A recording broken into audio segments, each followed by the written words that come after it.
और जब बुद्धि बिगड़ जाती है ना, तो व्यक्ति की एक विचार भूल जाता है कि किम करणीयम किम ना करणीयम, इदम करणीयम इदम ना करणीयम, ये कहने योग्य है या नहीं है, ये करने योग्य है या नहीं है। राजा धर्माचरण भूल गए, क्रोध आ गया, ये कैसा विप्र है, इसी साधना का इतना अहंकार हो गया कि मैं चक्रवर्ती सम्राट जल पीने के लिए बारंबार निवेदन कर रहा हूँ और ये अपनी समाधि में बैठा हुआ है, लगता है झूठी समाधि है।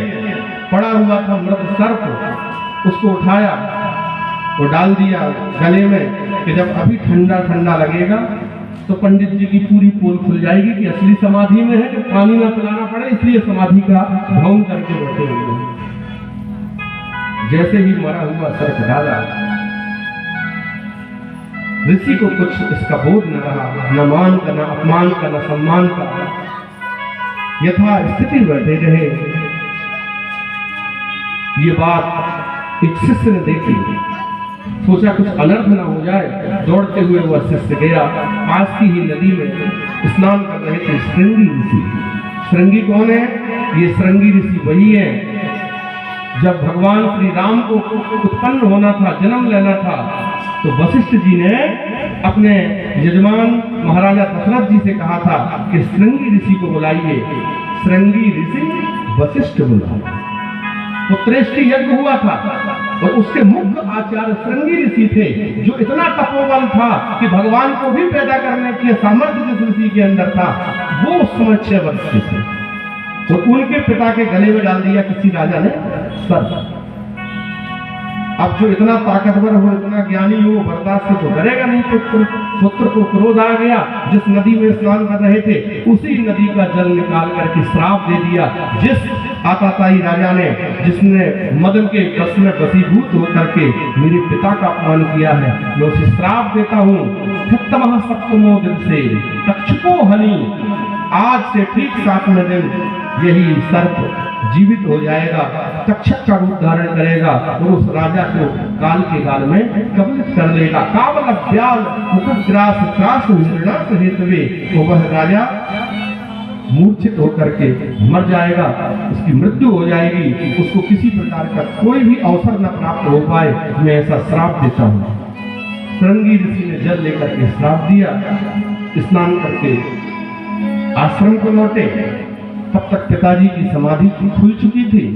पिताजी से कहा कि पिताजी, मैंने आपके अपराधी को समुचित दंड दिया। पिता ने कहा कौन सा अपराधी? आंखों को बंद किया। आंखों को बंद करके जैसे ही विचार किया कि ये कोई सामान्य राजा नहीं थे, ये तो साक्षात हमारे चक्रवर्ती सम्राट, जिनके ऊपर कन्हैया की कृपा है, जिस परिवार में, जिस घर में ऐसे महाराज परीक्षित थे, जो हस्तिनापुर के राजा थे, बड़े ही दयालु थे और पूरे पांडव वंश के एकमात्र राजा बचे थे।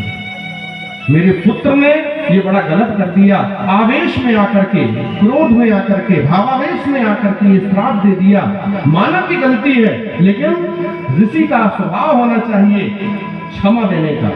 हर व्यक्ति का एक अलग अलग स्वभाव होता है।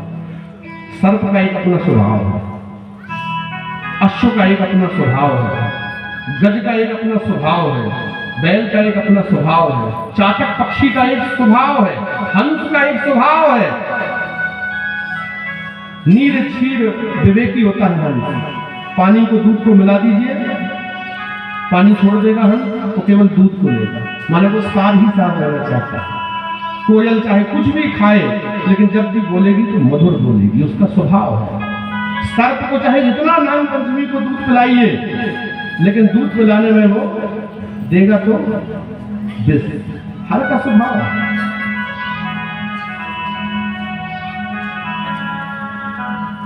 एक महात्मा जी थे, अपने आश्रम में बैठे थे, कुछ 4 शिष्य बैठे थे सामने। महात्मा जी ने कहा कि मैं 5 मिनट ध्यान करना चाहता हूं, मुझे कोई बीच में रोके ना, बोले ना, टोके ना। गुरु आज्ञा को शिष्यों ने माना और बैठ करके गुरु जी की प्रतीक्षा करने लगे कि समाधि से उठेंगे तो अगला आदेश पूछेंगे।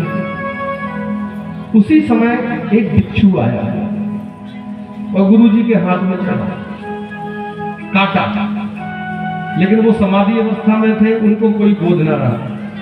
उन्होंने धीरे से हाथ को अलग किया, बिच्छू गिर गया, रक्त रंजित हो गया।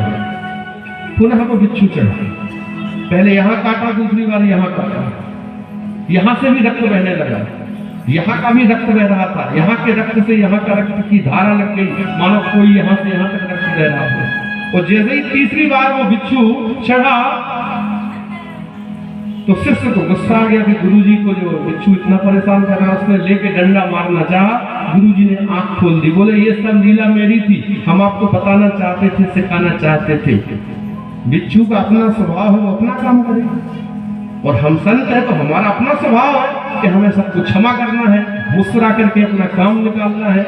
वो अपना काम कर रहा है, हम अपना काम कर रहे हैं। दिया का काम है जलना, डॉक्टर कुमार विश्वास, हवा का काम है चलना, वो अपना काम करती है, मैं अपना काम करता हूँ। तो बस ये कला जिस दिन व्यक्ति के जीवन में आ जाएगी, जिसका जो स्वभाव है उस स्वभाव के हिसाब से लोग काम करते हैं। समीक ऋषि ने समझाया, पुत्र तुमने गलत किया, तुम्हारे पास शक्ति थी, तुम्हें इस चीज को, संत का क्षमा का भूषण होता है, तुम्हें उन्हें क्षमा कर लेना चाहिए था, तुमने अच्छा नहीं किया। गौरमुख नाम के शिष्य को भेजा और कहा जाकर के राजा को सचेत करो कि तुम्हारे पास केवल 7 ही दिन शेष हैं, 7 दिन बाद तुम्हारी जीवन लीला समाप्त हो जाएगी।